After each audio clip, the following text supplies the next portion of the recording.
36 + 26 यह कैलकुलेशन पाकिस्तान को परेशान कर रही है। 36 राफेल भारत आ चुके हैं और 26 और आने वाले हैं। 36 राफेल फाइटर जेट्स इस वक्त हिंदुस्तान में तैनात हैं। 18 अंबाला में है, 18 हाशिमुरा में है और इनकी रेंज में पूरा पाकिस्तान आता है, लाहौर, बहावलपुर, रावलपिंडी, कराची तक, और 26 अभी आने बाकी हैं। आज ही डील साइन हुई है, 62,000 करोड़ रुपए की डील। नए 26 राफेल नेवी को मिलेंगे। ये समंदर का सितारा होंगे और इनकी रेंज में होगा पूरा पाकिस्तान। अब पाकिस्तान के किसी अड्डे को उड़ाने के लिए, किसी भी आतंकवादी को मारने के लिए पाकिस्तान में दाखिल होने की जरूरत नहीं है। अंबाला से मिसाइल चलेगी और लाहौर में टारगेट निपट जाएगा।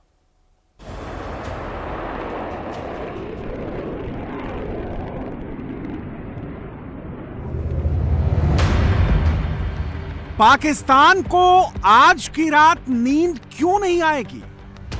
आतंकिस्तान आज थर थर क्यों कांपेगा?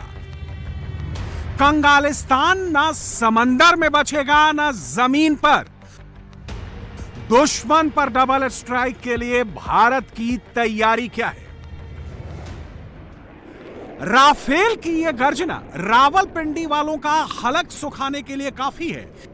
यह भारत का वो स्ट्राइकर है जिसका नाम सुनकर पाकिस्तान कांप उठता है। अब इसकी ताकत डबल हो गई है। एयरफोर्स के पास 36 और अब नेवी के पास 26। कुल मिलाकर राफेल के 62 स्ट्राइकर भारत के पास हैं।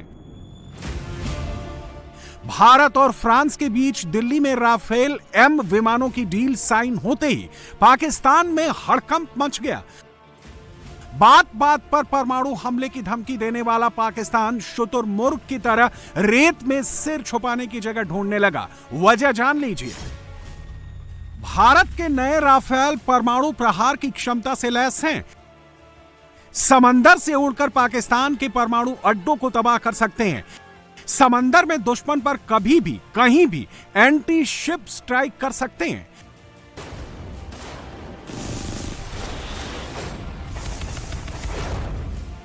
भारत को यह ताकत नरेंद्र मोदी की सरकार ने दी है।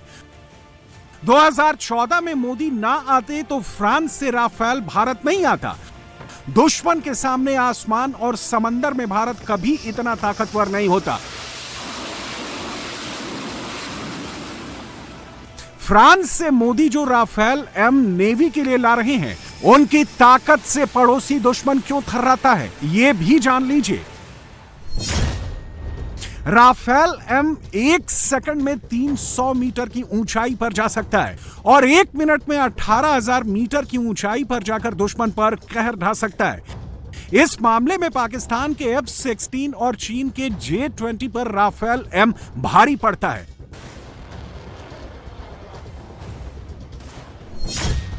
राफेल एम उड़ान भरने के बाद 3700 किलोमीटर दूर तक हमला करने में सक्षम है। इन्हें विमान वाहक पोत INS विक्रांत पर तैनात किया जाएगा। पहलगाम हमले के बाद INS विक्रांत को अरब सागर में करवार तट के पास तैनात किया गया है। करवार तट से कराची तट की दूरी 1342 किलोमीटर है। रावलपिंडी, जहां पाकिस्तान की आर्मी का हेडक्वार्टर है, उसकी दूरी 2085 किलोमीटर है। पाकिस्तान की राजधानी इस्लामाबाद करवार तट से 2100 किलोमीटर दूर है। पाकिस्तान का लाहौर शहर करवार तट से 1855 किलोमीटर दूर है। राफेल एम में कई ऐसी मिसाइलें हैं जो दुश्मन की सीमा में घुसे बगैर उसे तबाह कर सकती हैं। उनका एक एक डिटेल देंगे, लेकिन पहले यह जान लीजिए कि जिस युद्धपोत INS विक्रांत पे इन्हें लगाया जाएगा, उससे दुश्मन क्यों दहलता है। INS विक्रांत एक साथ 40 फाइटर जेट को लेकर समंदर में चल सकता है। अभी इसमें MiG-29K और 10 KMA OV-KA-31 हेलीकॉप्टर के 2 स्क्वाड्रन मौजूद हैं। इनमें 64 बराक मिसाइलें लगी हैं। इसके अलावा शक्तिशाली ब्रह्मोस मिसाइल से भी लैस हैं। सोचिए, जब INS विक्रांत पर राफेल एम का पूरा स्क्वाड्रन आ जाएगा तो इसकी ताकत और मारक क्षमता कितनी बढ़ जाएगी। राफेल एम जब दुश्मन पर अटैक करता है तो 2205 किलोमीटर प्रति घंटे की टॉप स्पीड से जाता है। राफेल एम को पाकिस्तान के कराची पोर्ट को तबाह करने में सिर्फ 35 मिनट लगेंगे।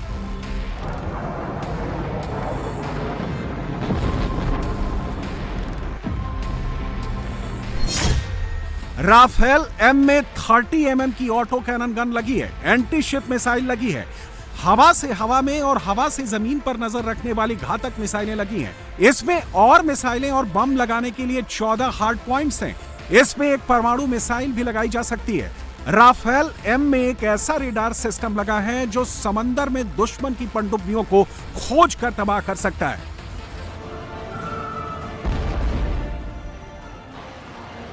राफेल एम एक उड़ान में पूरे पाकिस्तान को बर्बाद कर सकता है। इसमें स्कैल्प मिसाइल लगी हैं जो लंबी दूरी तक मार करने वाली क्रूज मिसाइल है। यह फाइटर जेट मीटियोर मिसाइल से लैस है जो लंबी दूरी तक हवा से हवा में पलक झपकते दुश्मन के परखच्चे उड़ा सकती है। इसमें 500 से 2000 पाउंड के लेजर गाइडेड बम लगे हैं जो हवा से जमीन पर सटीक हमला करने में सक्षम है। ये सीमा पार आतंकी अड्डों और दुश्मन के बंकरों को तबाह कर सकते हैं। इसमें हैमर जीपीएस बम लगे हैं जो हवा से जमीन पर सटीक हमला कर दुश्मन को तबाह कर सकते हैं। इसमें नॉन गाइडेड क्लासिकल बम भी लगे हैं जो आगे बढ़ती दुश्मन की टुकड़ी पर कहर ढा सकते हैं। राफेल एम की एक और खासियत इसकी मारक क्षमता को कई गुना बढ़ा देती है। इसमें हवा में ही ईंधन भरा जा सकता है, मतलब इसे जमीन पर उतरने की जरूरत नहीं है। यह हवा में ईंधन भरकर लगातार हमले कर सकता है। राफेल एम के आ जाने से भारत की नेवी सिर्फ समंदर ही नहीं, नभ, जल और थल में प्रहार करने में बेजोड़ हो जाएगी।